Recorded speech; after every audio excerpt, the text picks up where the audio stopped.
Clemson alum Will Wade and McNeese looking to earn their first ever tournament win. That's their team manager there, Amir Khan. He's got himself an NIL deal. Will Wade already has a deal in place to be the next head coach of NC State. Trying to knock off Clemson. Brandon Murray, no. Christian Shoemate, yes, on the putback. Cowboys by 10. Huge start for McNeese. Just over a minute later, Shoemate to Sincere Parker. Corner three. That's good. Cowboys by 13, all part of a 19-2 run. Avery, Clemson was putrid in the first half, 5 of 24 from the field. Yeah, they only had 13 points in the first half. And, you know, your plays, when your plays work as a coach, you're a much better coach. McNeese up 18 going into the break, Tim. You're feeling pretty good if you're the Cowboys. I mean, how do you feel if you're Brian Burnell, though? Not good. Holy cow, Clemson. That was about the baddest half I've ever seen in college basketball. Shoemate on the putback. Cowboys up 17, another big jam. Will Wade loves it. Let's go. Later in the half, Brandon Murray, huge off the bench. Team high 21 off the bench. Bottom of your screen, bottom of the net, led by as many as 24. Just over 3 minutes left. Off the miss, Chase Hunter. Tigers chipping away. Down 10, caps a 7-0 run. Hold on a second. Just over 2 minutes left. Hunter for 3. It's an 8-point deficit. All 21 of his 20 points coming into the second half there. Can Clemson complete the comeback? Minute to go. Hail Mary to Shoemate, rocking the rim. Cowboys by 12, 30 seconds later. This got squirrely late, Tim. It did. It got real squirrely, but they had built a big enough lead to hold on. You know what it felt like? It felt like a speed horse that had a 15-length lead turning for home in the stretch, and he's starting to shorten that stride a little bit, and you're saying, get to the wire, McNeese State. They got to the wire, and they pull off the upset. Will Wade was cracking that whip all the way to the end. Well, if you're riding a Cowboy, he called all the right shots there. You're riding a horse Cowboy up for McNeese.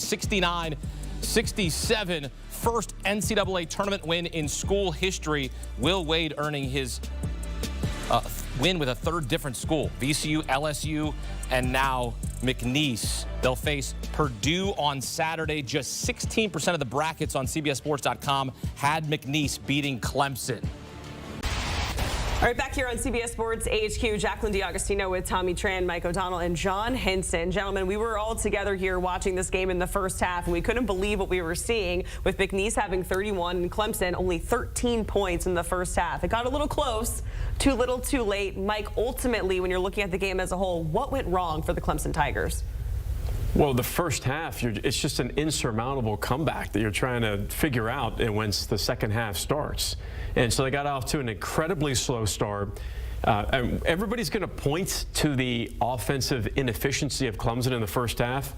To me, I mean, Clemson's all about that Clemson grit. Didn't see any of that in the first half. There was no fight. There was no toughness on the defensive end. And I'm saying that because I'm shocked, because it's not the way that Clemson has played all season long.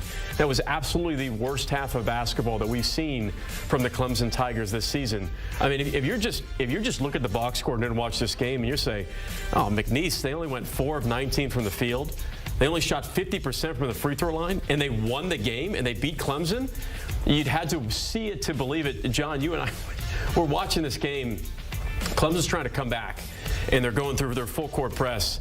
And McNeese did exactly what a lot of teams always failed to do, was to attack the press to score. There are dudes on McNeese, and they stayed in attack mode. They were not scared. And some of the games I talked about that I remember when I lost or we had a big lead, we stopped attacking. I mean, McNeese State kept attacking.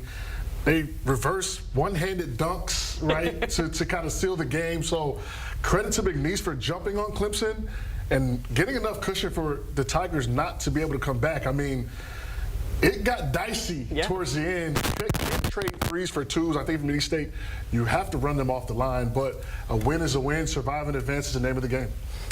To piggyback off of that for the Cowboys, you know, I woke up this morning, I had Clemson in my bracket, and actually McNeese State in my bracket, and I switched over because of the Will Wade stuff, and I was like, man, maybe it'll be a distraction. Are you kicking yourself the funny right thing now? is, I came in and I said that to this guy, and I said that to this guy, and they said, you know what, it's not going to be a problem. It's going to be absolutely fine. John, you're laughing like you're laughing now, by the way. When I asked you that question, why didn't you think that this was going to be an issue for this McNeese State team? You know, I think just, I mean, think about from the energy with the manager to the coach, and he's, you know, Coach Wade's going to NC State. But, I mean, they've got something special brewing down there. You saw how happy they were to win a tournament game. He's hugging all the administrative staff. So that's what March is about. And, you know, McNeese State has some guys, Kadir Copeland, Brandon Murray are two high-level Division I guys, Syracuse and Ole Miss. So it's not like they were playing some mid-major players. They had some players out there that can really play.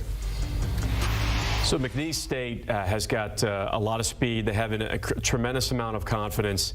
To piggyback off of what John just said from your question, Tommy, once the ball gets tipped, you are unequivocally not thinking about that at all. You can't. You're in the NCAA tournament. You're trying to take down a power conference team.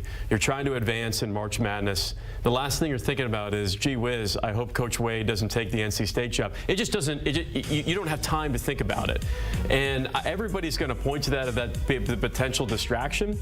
If Will Wade was good in the film session leading up to this game, if he was good in practice with the guys, it doesn't matter. You cannot possibly sit there and think about how that could affect. It was a great coaching job by Coach Wade.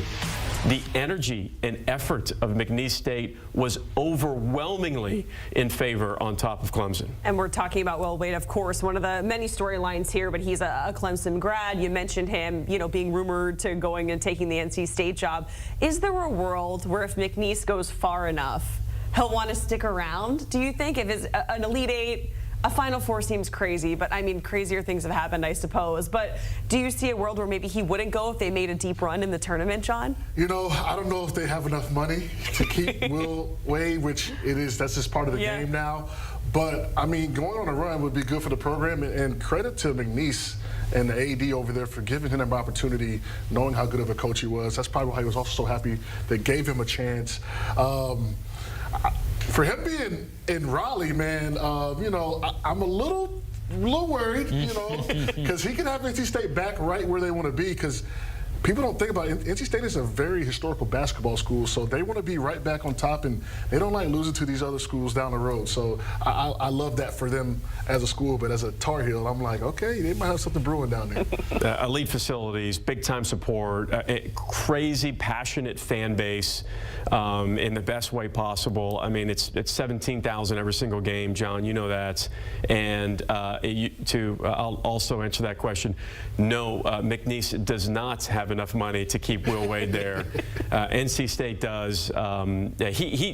He's going to take that job. He's going to recruit at a high level. He's going to have a pretty big NIL package, a collective, I would think. And there's going to be a lot of juice around that program. This is a fan base that is just, you know, chomping at the bits to be contenders with Duke, with North Carolina. That triangle area, I mean, college basketball, it's basically religion for a lot of people. I do want to get your guys' thoughts on their next game, but before we do that, speaking of Will Wade, our Evan Washburn caught up with the McNeese head coach. I just watched 2 games in one. How would you describe the final 6 minutes? Luckily, we had enough of a margin, but you know, they pinned their ears back. They were really aggressive defensively, and we had just enough. We weren't clean on our free throw shooting, but hey, we're advancing, baby. We'll take it. What are the emotions right now as you just made your way around this crowd? We've made school history, man. We've never won a game. We didn't have much history when we got there. We've broken almost every record. Just so proud for our guys, for our university, our president, our athletic director. It's incredible. This changes our university. Changes our university. You mentioned your guys. What does it say about the team you built that amidst all the distractions about where you may be coaching next year, they put that effort out on the floor?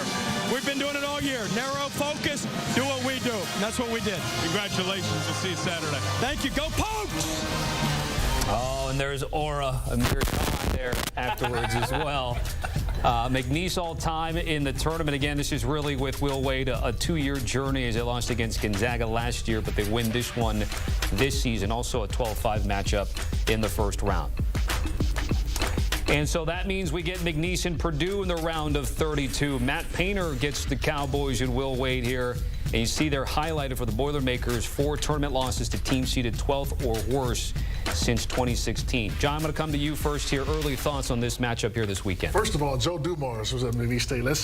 They've got some kind of history there. But, yeah, Purdue is a team that, has been able to be beaten by teams like McNeese State. And when you look at what they did today, they jumped on Clemson, turned them over early.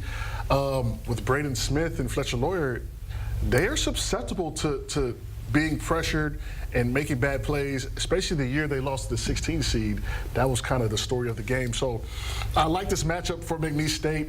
I'm going to hop on a McNeese State train and say they advance. I like how they're looking right now. No way. Absolutely not.